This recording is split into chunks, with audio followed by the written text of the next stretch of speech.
የአባቶች አር ነው ተብሎ የደረቀ አር ሲበላይቼ ምን አይነት ዘመን ላይ ነው የደረስነው? አንድ ምላሽ ልስጣቸው። ሱነን ነቢ ዳውድ 67 ላይ በእስልምና ሰገራ እንደ ጁስ መጠጣት ይቻላል፣ ነብያችሁም ሲጠጣ ነበረ። ሰላም ሰላም የእግዚአብሔር ቤተሰቦች እናታችን የቅድስት ድንግል ማርያም ወዳጆች እንደምንቆያችሁ እንደምስከዚህ ሲያደርሳችሁ እኔ አለው እግዚአብሔር ይመስገን። ለዚህ ዩቲዩብ ቻናል አዲስ የሆናችሁ እኔ ሶስና ካሱ ባላለው የተዋሕዶ ቤተሰብ የሚል የዩቲዩብ ቻናል ነው። ቻናላችን ሰብስክራይብ ያደረጋችሁ ቤተሰብ መሆን ትችላላችሁ። ሰብስክራይብ አድርጋችሁ የምትመለከቱ እግዚአብሔር ያክብርልኝ። ቪዲዮንም ከመጀመራችሁ በፊት ላይክ እንዲሁም ሀሳብ አስተያየታችሁን በኮሜንት ላይ በጨዋነት ስለምታስቀምጡልኝ እጅግ አድርጌ አመሰግናለሁ። ለዛሬ ያስኩላችሁ ቪዲዮ ሰሞኑን እንግዲህ በሶሻል ሚዲያ ሲዘዋወር እንዳየነው የገዳም አባቶች የሚበሉትን ውብ አህዮች እያሾፉብን ነውና እሸቱም ደግሞ በጣም አዋርዶናል እና ያንን ነገር ለሚዲያ ማውጣት የለበትም ነበረ። ምክንያቱም ውብ አህዮች ይህንን ነገር አይተው እኛን እያሸማቀቁን ነውና እኛም ደግሞ ኦርቶዶክሳውያን በጣም ገዳም አባቶች በሚበሉት እነሱ እንዳሉት ከሆነ በእንደዚህ አይነት ነገር በጣም ተሸማቀናልና ይህንን ምላሽ የምንሰጠው ከራሳቸው ከሆኑ ሰዎች ነውና ለዛውም ደግሞ ከሰው እኩል አድርገው የማያዩት ሴቶቻቸውን ከሰው ግማሽ ነውና በሴቶች ነው ምላሽ የምንሰጣቸውና በሴቶችም በራሳቸው ሰዎች ምላሽ እንሰጥበታለን። ምንድነው ኬት ነው እንዴት ነው የሚሰራው የሚለውን ራሷ እንድትመልስ ነው የምናደርገው። በሌላ ቪዲዮ ደግሞ ሰሞኑን እንግዲህ ከብዙ ወራት በኋላ ሶፎንያስ ተመልሶ ይቅርታ እያለ ነው። ከሱ ቪዲዮ እንጀምራለን። ቪዲዮ ለብዙ ሰዎች እንዲዳረስ ላይክ እና ሼር እያደረግን ለብዙ ሰዎች እናዳርሰው። ቀጥታ ወደ ቪዲዮ። ጋዜጠኛ ሶፎንያስ ዋሲሁን መላው የኢትዮጵያን ሕዝብ በይፋ ይቅርታ በመጠየቅ ወደ ቤት መመለሱን ይፋ አድርጓል። ሶፎንያስ ባስተላለፈው መልእክት ተመስገን ለቤቴ በቅቻለሁ፣ መድኃኔዓለም ስለማረኝ ደስ ብሎኛል ካለ በኋላ ወዳጆቼ፣ አድናቂዎቼ፣ መላው የኢትዮጵያ ሕዝብ አንገታችሁን አስደፍቻችኋለሁና ከልባችሁ ይቅር በሉኝ ሲል ጥሪ አቅርቧል። ሶፎንያስ አክሎም እንደ እግዚአብሔር ፈቃድ በቅርቡ በሰፊው መድረክ ኑዛዜን ትሰማላችሁ፣ ብዙ የምናገረው አለኝ በማለት በቅርቡ ትልቅ ሚስጥር ይፋ እንደሚያደርግ የገለጸ ሲሆን መልእክቱንም አትፍረድ ይፈረድብሃል በሚል ከባድ ማሳሰቢያ በዚህ መልኩ ደምድሟል። ታዲያ የጋዜጠኛ ሶፎንያስን መልእክት እንዴት ታዩታላችሁ? ሐሳባችሁን በኮሜንት ላይ አጋሩኝ። እንግዲህ ተከታትለን እንደተመለስነው ነው ጋዜጠኛ ሶፎንያስ ብዙ ወራቶችን ጠፍቶ ነውና የመጣው ህዝቡንም ደግሞ ይቅርታ እየጠየቀ ነውና መጥቼም ደግሞ የምናገረው ነገር አለኝ አትፍረዱብኝ እያለ ነውና መቶ የሚናገረውን ነገር ይናገራል። ነገር ግን እኔ በራሴ በኩል ለማለት የምወደው እሱ አካባቢ ያላችሁ ትቶትም የመጣ ሊሆን ይችላል። ነገር ግን እሱ አካባቢ ያላችሁ ህፃናት ያላችሁ ድሮ ለሴቶች ብቻ ነበረ የሚፈራው። አሁን ግን ወንዶች ልጆቻችሁንም ቢሆን ጠብቁ ለማለት እወዳለሁኝ። የምሬን ነው። ኦርቶዶክስ ነበርክ ወንድማችን? በደንብ ኦኬ። ማን ነበር የክርስትና ስምህ ወንድማችን? አባውነቱም በእንትና ማስተምረውኝ የእንታም ሁሉንም እኔ በጣም ዛሬ 10 ዓመት ሁሉንም ነገር በደንብ አውቀዋለሁ። ማን ነበር የክርስትና ስምህ? ያላለበኩት የለኝም። የምሬን ነው። ያላለበኩት የለም። ምንም በቃ ሀግዙ ካይን ብትለኝ መልእክተ ዮሐንስ ብትለኝ ሁሉንም ጨርሼ እኔ ማለት ቸው ነው እንታል። አሁን ያን ያክል እንደው ንግባ። አንድ ጥያቄ ልጠይቅህ። ሁሉንም አንብበህ ጨርሰሃል? ጥሪ ያለኝ ልጠይቅህ። አንድ ጥያቄ ልጠይቅህ። ልስን መሰረታዊ ጥያቄ። ሚስጥረ ቀንዲል ማለት ምን ማለት ነው? እሱን እኔ ረስቼዋለሁ። አሁን ቁርአን ላይ ነው ትግሌ። መሰረታዊ ማታቅ ነው እንዳላሉ ጨርሻለሁ ነው በደንብ እኔ እየነገርኩህ ይሁን። እፎይ ስማኝ እንጂ እኔ ሁሉንም በደንብ እኔ ሀግዙ ካይን ምንድን ነው ያነበብከው? ቀይስ ድገም። ምንድን ነው የተማርከው? መልእክተ ዮሐንስን ብትለኝ እስቲ በልልን እስቲ። አቡጌዳ በህይወዞ ሚስቱን ገደላት ጠልዞ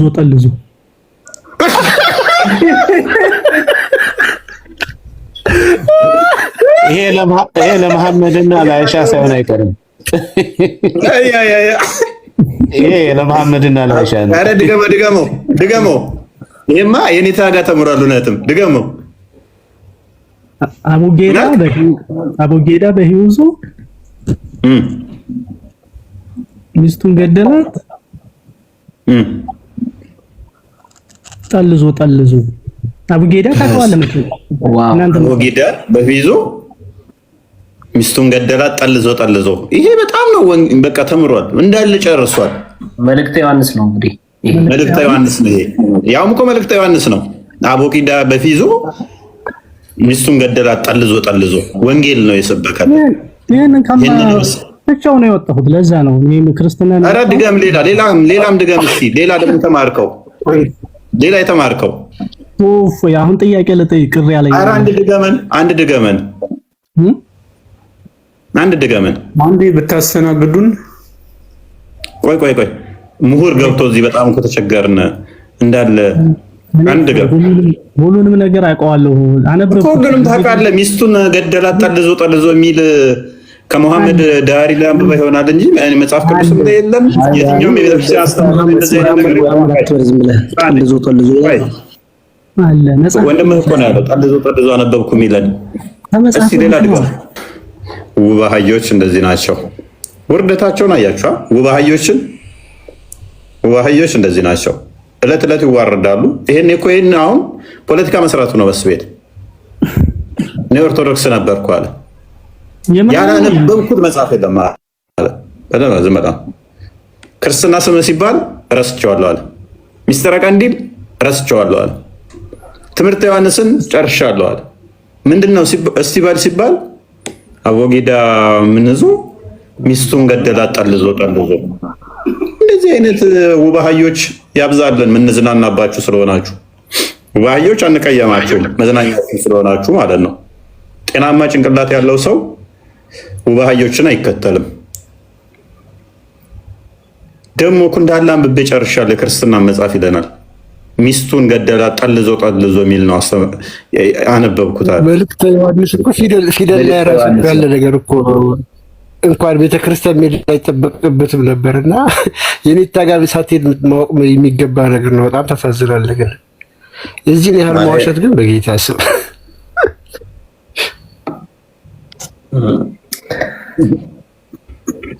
አእምሯችሁን ለማታሰሩት ግን ለምንድን ነው በዚህ መጠን መዋሸት ለምን አስፈለገ? ኡስታዞቻችሁ እድሜ ልክ እንደዋሹ እንዳዋረድ ናቸው። እኔ ለነሱ አንዳንዴ ይሰማኛል። አሸማቀቅ እንትን ከተናገርኩ በኋላ ምን ይሰማቸውም ብዬ ራሴ ያስባለሁ ማለት ነው። ያው እንግዲህ ተከታትለን እንደተመለስነው ነው። ሰሞኑን ከ2 ሳምንታት በፊት አንድ ዲቤት ነበረና እፎይና ሁሴን ካደረጉ በኋላ ይሄ ሁሉ ውዝግብኝ አዳዲስ ድራማዎች መምጣት የጀመሩት ከዛ በኋላ ነው። ከዛ በፊትም ቢኖር በጣም ስለተናደዱ ደግሞ ከዛ በኋላ ብዙ አይነት ነገር እያሉ ነውና ይህም ወንድማችን ገብቶ እፎይ ቤት መዋረድ አይሰለቻቸውምና እንደዚህ የተናገረው እፎይ ቤት ነው። ከዛ በኋላ መጥቶ እፎይ ቤት ነውና እንደዚህ የተዋረደው። እግዚአብሔር ልቦና ይስጣቸው። ሌላ ደግሞ ውርደታቸውን ደግሞ የሚሸፍኑት ራሳቸው በራሳቸው ምላሽ እንዲሰጡባቸው እናደርጋቸዋለን። ቀጥታ ወደ ቪዲዮ። ምን አይነት ዘመን ላይ ነው የደረስነው? የሆነ ነገር ስታዩ ይዛችሁ የምትሮጡ፣ አንድ ሰው ያለውን ይዛችሁ ተከትላችሁ የምትሮጡ፣ አንዱ የሚዘልፍበት በጣም አስቀያሚ ዘመን። የእሸቱ መለሰን ቪዲዮ አይታችኋል። ሲንሸራሸር ነበረ። የማይሆን ትርጉም ተሰጥቶት በጸያፉ እየተዘዋወረ የሰው ሃይማኖትን እየተንቋሸሸ ያለበት ነገር አለና ምንድነው ብዬ ሪሰርች ሳደርግ ይሄ የሚበላው ነገር ተክል መራር ተክል ነው። ለመነኩሳት በቤተክርስቲያን ውስጥ ለሚኖሩ ሰዎች ያው የሚመገቡት ነገር ምግብ ነው እንጂ እንደ አሉት ያጸያፍ ነገር አይደለምና በዚህ ደረጃ የሰው እምነትን የምታቆሽሹበት ምክንያት ምንድነው? ከተሳዳቢዎችስ እናንተ በምንድነው የምትሻሉት? ከነገ ዛሬ የተሻለ መሆን አይቻልም እንዴ? በስልካችሁ እኮ ኪሳችሁ ይዛችሁ ዞሩ። ስልክ እኮ ፕሮፌሰር ነው፣ ዶክተር ነው፣ መሐንዲስ ነው። ምንም ብትጠይቁት እኮ ኢንፎርሜሽን ይሰጣችኋል። በጣም ብዙ ኤአይ ቻት ቦቶች አሉ። ብትጠይቋቸው የሚያስረዷችሁ ከአመጣጡ ጀምሮ ዝርዝር አድርጎ የሚያስረዷችሁ። ስልካችሁን ለምንድን ነው የምትጠቀሙት? እንደዚህ አይነት ነገር ሪሰርች አድርጋችሁ ኢንፎርሜሽን ማግኘት ካልቻላችሁ፣ የምትናገሩትን ነገር በእውነት ላይ የተመሰረተ እንዲሆን ካላገዛችሁ፣ ታዲያ ምንድነው ትርጉሙ? የእናንተ የዚህ ዘመን መኖራችሁ ምንድነው? ለጸብ መነሻ መሆን ምንድነው? ያው እንግዲህ ተከታትለን እንደተመለስነው ነው። ይህች ሴት እንግዲህ ሙስሊም ናት። ለዛውም ደግሞ ሙስሊሞች በመጽሐፋቸው በቁርአናቸው እንደተገለጸው ከሆነ አንዲት ሙስሊም ከሰው ግማሽ 2 ሙስሊም ነውና 2 የሴት ሙስሊሞች ናቸውና እንደ አንድ ሰው የሚቆጠረው። እቺ እንግዲህ የሰው ግማሽ ብለው የሚያስቧት ከነሱ በላይ አስባ በጅምላ ከሚያስቡት ወይም ደግሞ እንደ ከብት ከሚነዱት ለየት ብላ ወጣ ጎግል አድርጋ በስነ ስርዓት ምንድነው የሚለውን ነገር አውቃ ተረድታ ለህዝቡ ያስተላለፈችው መልእክት ነውና ምን እንዴት ከምን እንደሚሰራ እንግዲህ ሰርች አድርጋ ነው ያወቀችውና ወበሃዮችም ደግሞ ሰርች አድርጋችሁ ብታውቁ ባይኔ ያው እንግዲህ ተከታትለን እንደተመለስነው ነው። ሁሉም ሙስሊሞች አንድ ናቸው ማለት የሚከብደው ለዚህ ነው። ብዙ አይነት ሙስሊሞች አሉና ትክክለኛ ሙስሊሞች ስነ ምግባር ያላቸው ለሰው ጭንቅላት የሚረዱ ሙስሊሞች በጣም ብዙ ናቸውና እንደ ውብ አህዮች ደግሞ ያንን ነገር የሚያስቡ እጅግ በጣም አጸያፊ ነገር ነው የሚያስቡ አሉ እና እነሱ ያው እንግዲህ የሚያስቡ ከወገብ በታች ስለሆነ በአብዛኛውም ደግሞ የራሳቸው መጽሐፍ የሚያጠነጥነውም የሚያስተምራቸውም ከዛ በታች የሆነ ነገር ስለሆነ እነሱም ደግሞ ቶሎ የሚረዱት አረዳዳቸው እንደዛ አይነት ነገር ስለሆነ ነውና መፍረድ ራሱ ይከብዳል። ነገር ግን ቅን አስተሳሰብ እንዲኖራቸው እግዚአብሔር ልቦና ይስጣቸው ለማለት እወዳለሁ። ወደ መድኃኒታቸው ደግሞ እንለፍ። የአባቶች አር ነው ተብሎ የደረቀ አር ሲበላ አይቼ እኔ ብሞት አላደርግም፣ ከሞት ትድናለህ ወላ ለረጅም ሰዓት ነው ዝግር ብሎኝ ማለት ነው። አሰሪ ነው ያስጠፋኝ እናቴ። አረተው እንደዚህ አይነት ቪዲዮ አትገቡበት። ወል እንግዲህ እንደሰማችሁት ውብ አህዮች እስከነ ተከታዮቻቸው ያያ ጭንቅላት ስላላቸው ማገናዘብ ስለማይችሉ የሐሰት ድራማ ፖለቲካ ይሰራሉ። እንግዲህ እሸቱ መለሰ የሚባለው ዩቲዩበር ገዳም ሄዶ የተመገበው የአባቶችን ካካ ነው የሚል ነው። ገዳም ውስጥ የሚመገቡት ካካ ነው የሚል የገዳም ስምን የማጥፋትና እንደዚህ አይነት ዘመቻዎችን ከፍተዋል።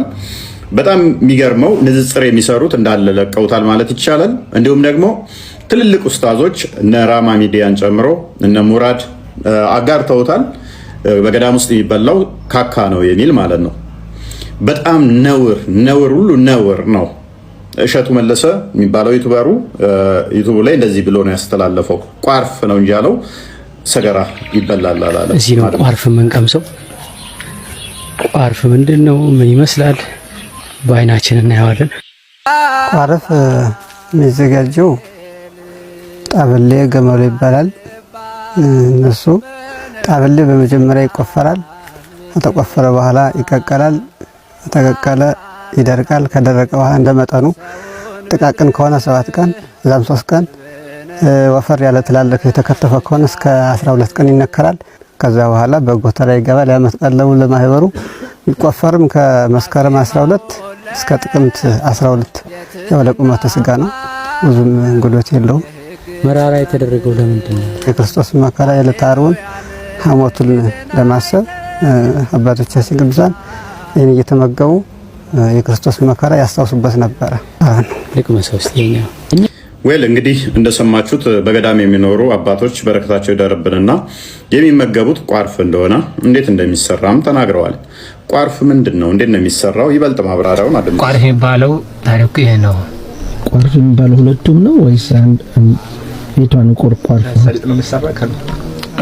ይሄ ነው ይሄ ቋርፍ ነው። እንግዲህ ቋርፍ ነው። ምንድነው ቋርፍ የሚሰራ? በከምን ነው ቋርፍ? ይሄ ከሙዝ ከእንትና በናና ሳይበስል ገና ሳለ ተቆርጦ በእሳት ይቀቀላል። ተመልጦ ከፀሐይ ይደርቃል። ኋላ በትንሽ እንትና መልክ አድርገህ ነው የሚደረገው። እንግዲህ እንደሰማችሁት ነው። ታዲያ ይሄንን ከሙዝ የሚሰራን ቋርፍ የሚባለው በገዳም የሚመገቡትን ነው።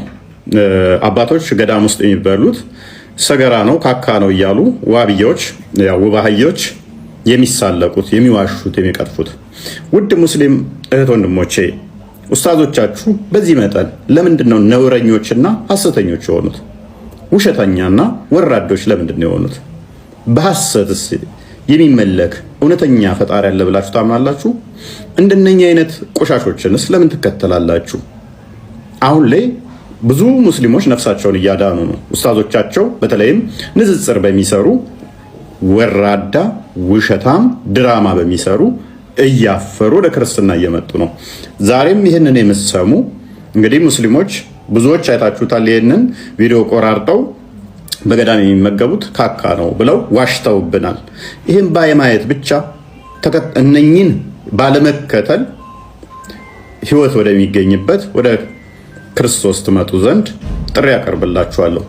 ባይሆን ለኡስታዞቻቸው ግን አንድ ምላሽ ልስጣቸው። ሱነን ነቢ ዳውድ 67 ላይ በእስልምና ሰገራ እንደ ጁስ መጠጣት ይቻላል፣ ነቢያችሁም ሲጠጣ ነበረ። ይኸው ማስረጃው ናሬትድ አቡ ሰይዳ አልኩድሪ እንደተረከው I heard that the people asked the prophet of Allah water is brought for you from the well of Buddha ውሃ ቡዳ ከሚባል ጎሬ ውስጥ መጥቶልሃል ሲባል የአላህ መልእክተኛ መሐመድን ሰማው ይላል። ስለ ውሃው ሲናገር ከዛ እንዲህ ይላል It is a well in which dead dogs, menstrual clothes and excrement of people are thrown. ጎሬው ያውሃ ያለበት ማለት ነው። የሞቱ ውሾች፣ ሴቶች ፔሬዳቸውን ያዩበት ጨርቅ እና ሰገራ የሚጣልበት ነው። የጎሬ ውሃ ነው፣ ወራጅ ውሃ አይደለም፣ ወንዝም አይደለም፣ ወይንም ደግሞ ሐይቅም አይደለም፣ ጎሬ ነው። ጎሬው እምብርት ድረስ ከደረሰ ነው ጥልቀቱ። ቁመቱም እንደዚህ ከተለካ 6 ክንድ ያህል ነው። እዛ ውስጥ የሞቱ ውሾች ይጣሉበታል፣ ፔሬድ ጨርቅ ይጣልበታል፣ ሰገራቸውን ሰው ካካይሉበታል። ሙሐመድ ምን ብሎ መለሰ? The messenger of Allah replied, ያላ መልእክተኛ እንዲህ ሲል መለሰ Verily water is pure and it is not defiled by anything. እውነት እላችኋለሁ ውሃ ንጹህ ነው በምንም አይቆሽሽም አለ። ስለዚህ ሰገራ የተባለበትን እንደ ጁስ መጠጣት በእስልምና ይፈቀዳል ለሙሐመድም ደግሞ ይህንኑ ተጠቅሞ ተግመጥምጦበታል።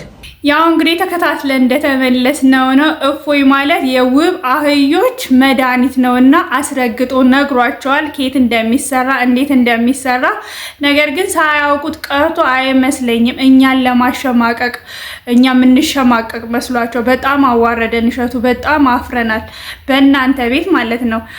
በጣም የምታሳዝኑ ናቸው። እኛ ምንም የምናፍረው የምንሸማቀቀው ምንም ነገር የለም። ቃላትን ራሱ በስነ ስርዓት እንደማትሰሙ በስነ ስርዓት ራሱ እንደማትረዱ ነው የተረዳናችሁና ብቻ ጥሩ የሚያስብ ልቦና ይስጣችሁ ለማለት እወዳለሁ።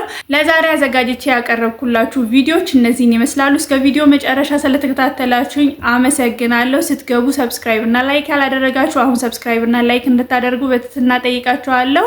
በሌሎች አስተማሪ ቪዲዮዎች እስከምንገናኝ ሰላም እግዚአብሔር ከሁላችን ጋር ይሁን። ሰላም ቆዩልኝ።